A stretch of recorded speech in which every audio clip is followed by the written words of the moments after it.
Hi, I'm Pastor David with Declaration Church, and I've been thinking a lot lately about how we tend to view other people. We look at other people and we begin to assess value to those people. Now, hold off before you get too, for the hair on the back of your neck maybe stands up, you start to get defensive. I think we have a tendency as people to begin to look at individuals and begin to assess some kind of value or judgment on those individuals from the first moment we meet them. And one of the examples that I'll provide of that is the idea that you never get a second chance to make a first impression. You've heard that before, right? You've heard someone say, you never get a second chance to make a first impression. And the reason for that is because we immediately assess some kind of judgment or value on an individual when we meet them. Studies have shown that you have about 30 seconds, sometimes less, to really make a positive impression on the people that you meet for the first time. And so we're good at making snap judgments, and we don't generally do a great job of reassessing that situation later and then coming back to that and saying, okay, is this an accurate view of somebody? We've also all probably had either made the statement or heard the statement that people don't change.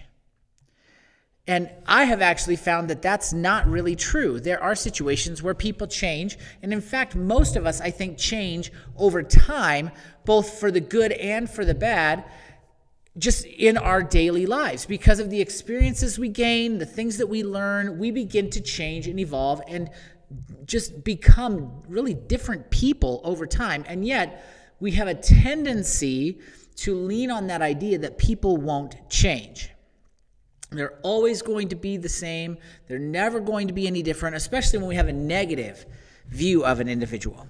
When someone hurts us, when we go through a difficult situation because of choices someone else has made, then we assess a negative value over there. We have a negative emotion tied to that situation. And because of that, we then tend to just always keep that person in that kind of a situation. And sometimes that protects us from harm and from hurt, from future pain, but also it can actually prevent us from having very positive relationships with people throughout our lives. And so I think it's important for us to approach people in the right way. And as I was reading through this passage of Scripture in 1 Peter chapter 5, I came across a verse that really spoke to me along those same lines. It's 1 Peter chapter 5, verse 5. So 1 Peter 5:5, and it reads like this. Peter's writing, and he says, "Likewise, you who are younger, be subject to the elders." And then this is the part that really stuck out to me. "Clothe yourselves, all of you." So everybody he's writing to, young, old, male, female, regardless of whatever, rich, poor, any category that you might find yourself in or find yourself placed in by other people, anybody, no matter who you are, all of you, with humility toward one another. With humility toward one another. For God opposes the proud, but gives grace to the humble. So I'm going to read that again. It says, "Be subject to the elders, clothe yourselves, all of you, with humility toward one another. For God opposes the proud, but gives grace to the humble." In other words, he's saying approach people with humility. Approach each other with humility.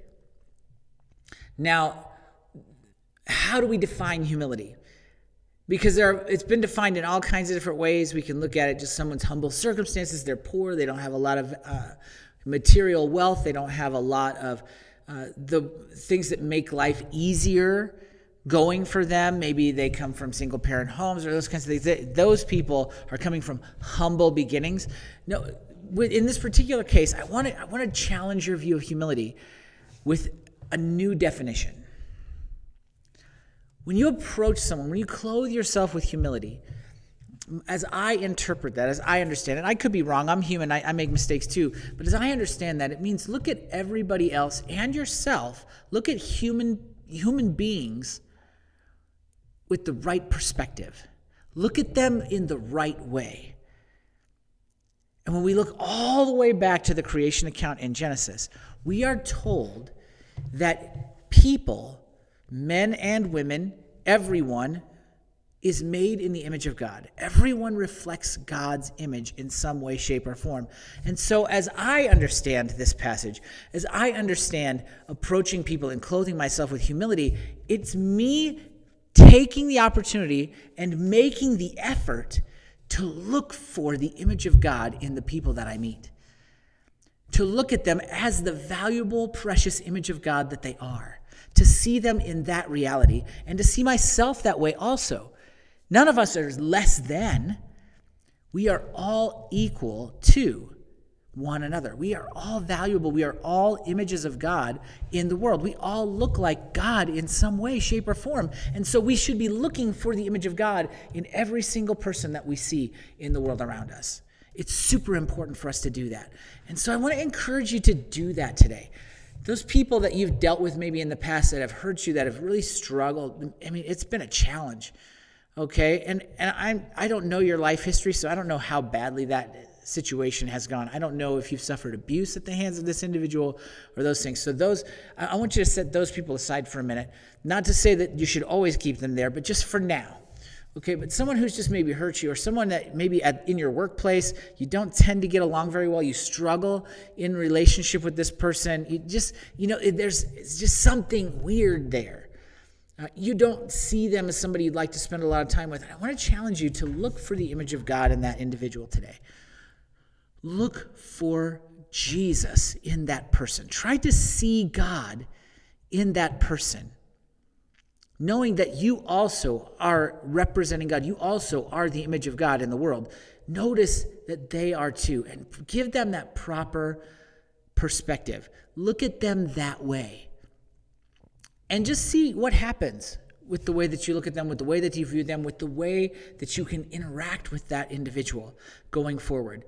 And then as all of us go forward, looking at people that way, looking for the image of God in the people that we meet every single day, no matter what they may look like, smell like, sound like, no matter what the situation may be, if we look for the image of God in those individuals, I believe that that is one of the first steps in actually clothing ourselves with humility and looking at everyone with a proper perspective. God looks at us and sees value. He sees something precious that he loves dearly. And it's important for us to do our best to see each other in that same way. I hope that this video has been challenging to you, and I hope it's something that's been encouraging to you as well. Because maybe you haven't ever looked at that person in the mirror that you see every day with that perspective. Maybe you've never looked at that person in the mirror yourself and said, that is the image of God in the world today.